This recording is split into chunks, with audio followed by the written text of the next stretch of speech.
Yes. How you doing? I don't know. I'm not an expert. Well, it depends on who you ask. You're an expert on many things. I don't think I'm an expert on anything, but I've done a lot of things You have. You've had quite the career. and I do a lot of stuff. You do a lot of stuff. Like a lot of stuff, dude. Your calendar is full. Do you ever have time to sleep, eat, hang out with your wife? Yes, but all of those things, well, first of all, having a wife for 45 years, she would tell you that the secret is the fact that I'm busy and not around. She likes that I'm not around. Yeah. To to uh to love me is to not have me around. So what did that do during COVID for your relationship? It was really hard for Because it her. forced you Said, "Do you guys to be wanna-" around each other. I said to her, "Do you want to redo our vows?" And she said, "Yes, mine is enough already." Wow. That's great. That's great. So So now what do you? you're on tour with your comedy show. I'm on tour You're a you're lot. you're Yes. gonna start this, you're gonna kick off this tour, and I think it starts, what is it, May 16th? You're gonna hit the road and go through October. You're gonna take off a chunk of time in the summer, but you're gonna go through October, finish it up in Canada. You're coming to Annapolis, Maryland, to Maryland Hall, and Yes. you've been to Maryland Hall before, right? Right. Yeah. This is Yes. not your first time. So, No, it's uh, not this rodeo. what can people expect to see on Me, this particular comedy leg? with a totally different hairstyle. The beauty of what I enjoy about doing stand-up comedy, and that's my first love, is, and you talked about or alluded to the fact that I do all these other things, but I always do comedy, and I always that informs me being a judge or a host or a Saturday morning cartoon.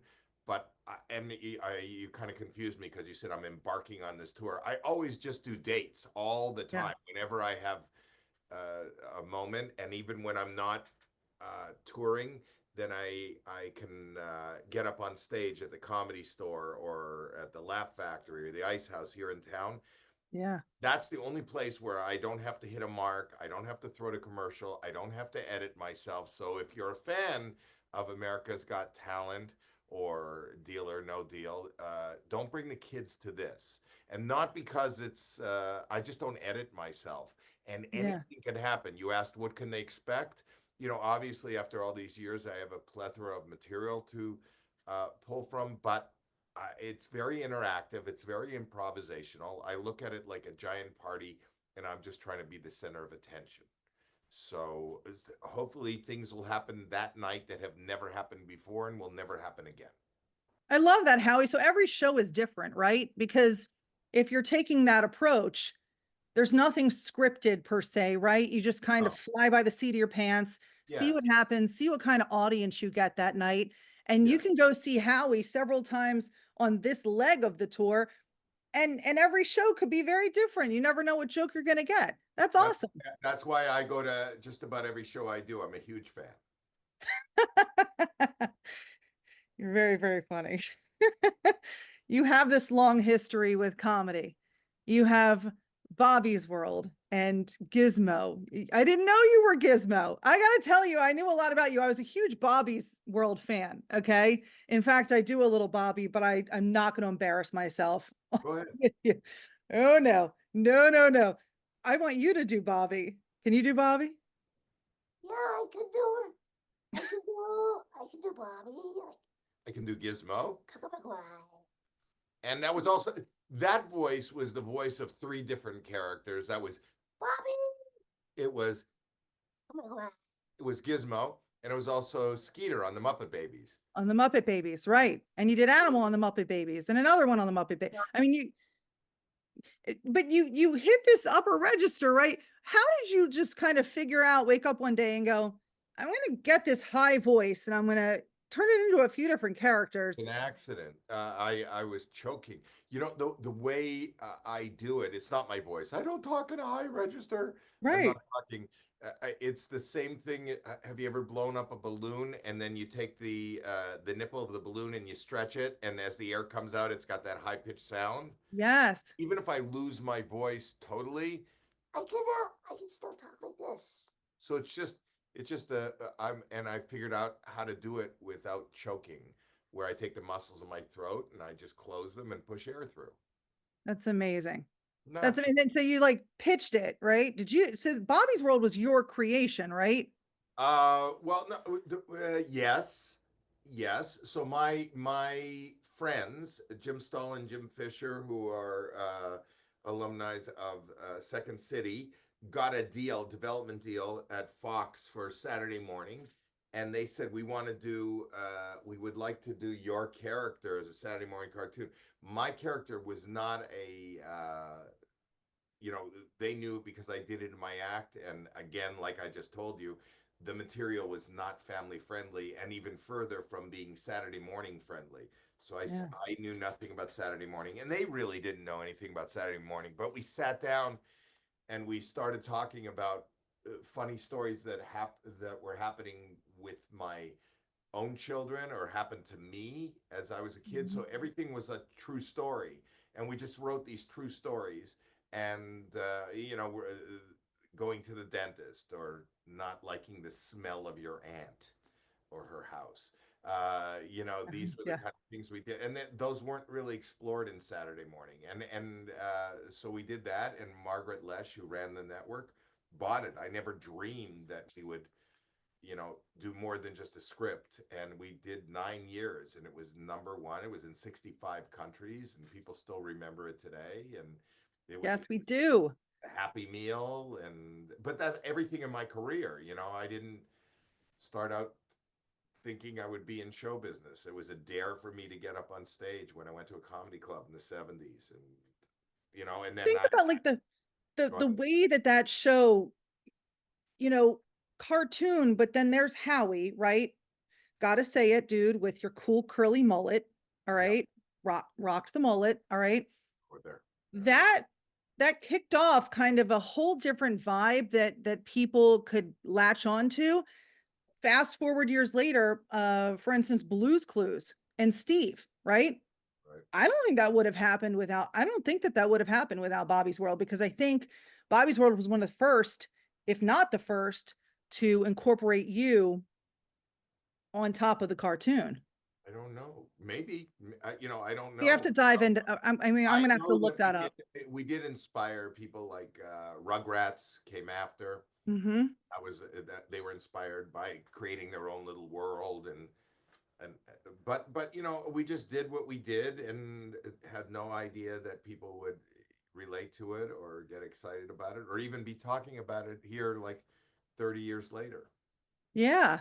And let me tell you, you did a movie, 1987, Walk Like a Man. And here's where I like to come full circle. My uncle's song was the theme song to that movie, Who's your uncle? Frankie Valli. Oh, wow. See Walk that? Like a Man. So I was like, dude, Wow. that's so cool.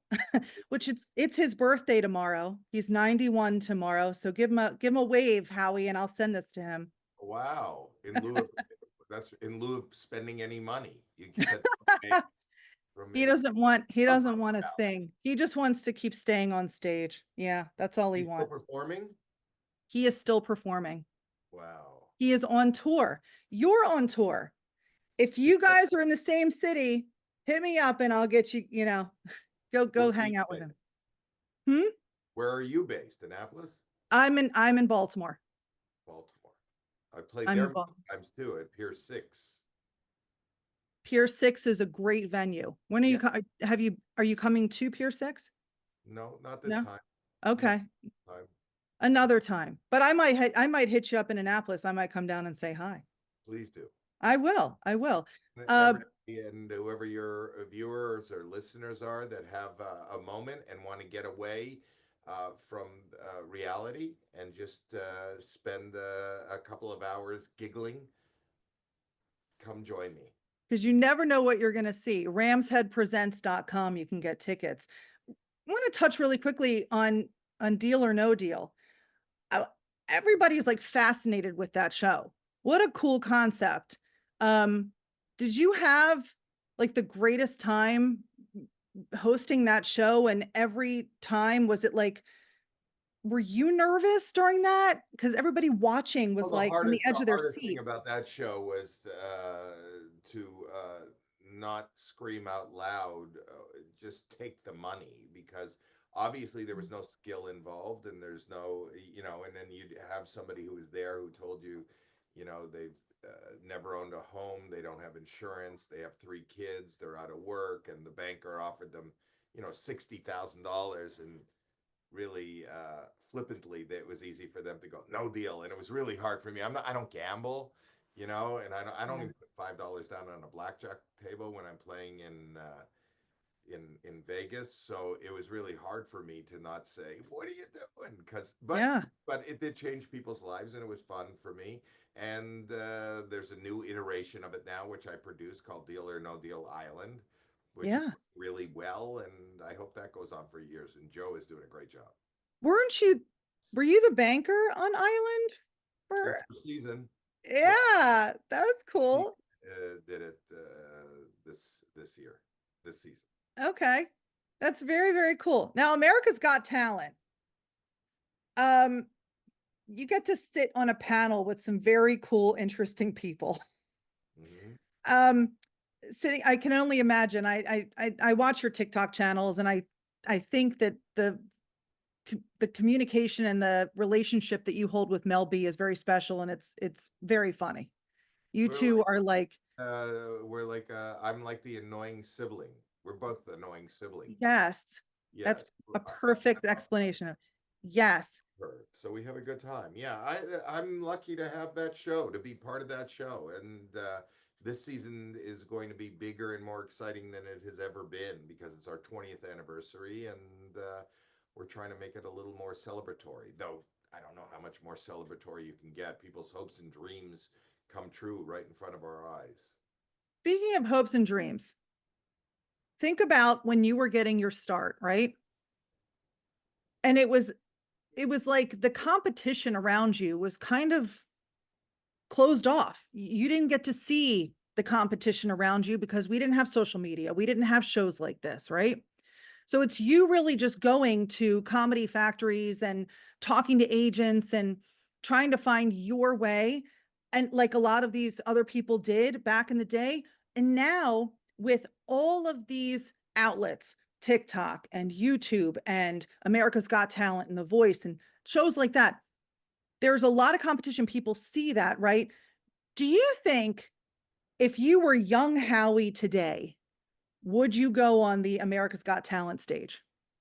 Absolutely, in a heartbeat. I would go anywhere. I didn't think about competition, and I still don't think about competition. It's just about exposure. If you just do it, if you just show up, and you otherwise you're just, nothing's going to happen. If I always say that the first 2 letters of nothing are no. So if you say no and you don't do something, what's the worst case scenario? America's Got Talent. Anybody who has any inkling of anything should show up to that. You're never going to get that kind of exposure. And if it doesn't work out for you, you're not any worse off than you are. You could the only way to go is up on that show Yeah. in your life. So yes, I would show up.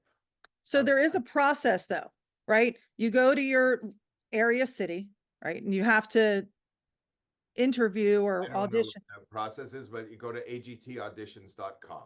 Yeah.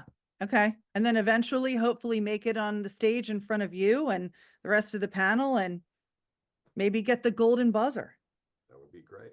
That would be great. Yeah. All right. Well, I follow your daughter, Jackie. I think she's hysterical. I love your podcast. I Thank think you. you guys have something really special going on. I Thank love you. the dad-daughter thing. I think she's very much like you. And now you're grandpa and you're having a good time with your grandkids, Mhm. right? I love it. I live for had I known how good that was going to be, I would have done that first. How old do your grandkids have to be to come see Pop Up on tour? Oh, I didn't let my kids come to my show until they were like 18. They come, they hang out backstage. they come on the road, but I don't let them see my act. Yeah. They're like 18. Maybe Jackie saw it at 16. So my kids could see it because now my twins are 18. Yeah, you could bring them. There you go. There you go. Well, this is very exciting. I'm excited for your leg of the tour. I know you're always touring and doing shows, and Annapolis is lucky to get you at Maryland Hall. It's a great venue. And I hope that it's a packed house. I'm sure it will be. And you might see me there, and it'll be a great night. Thank you. And I love the wall in the back, Howie. My hats. Mm-hmm. Yeah. I love the bald. The bald head is great. Love the hats too. Very cool. Thank you. I might need to change. They help. Change this.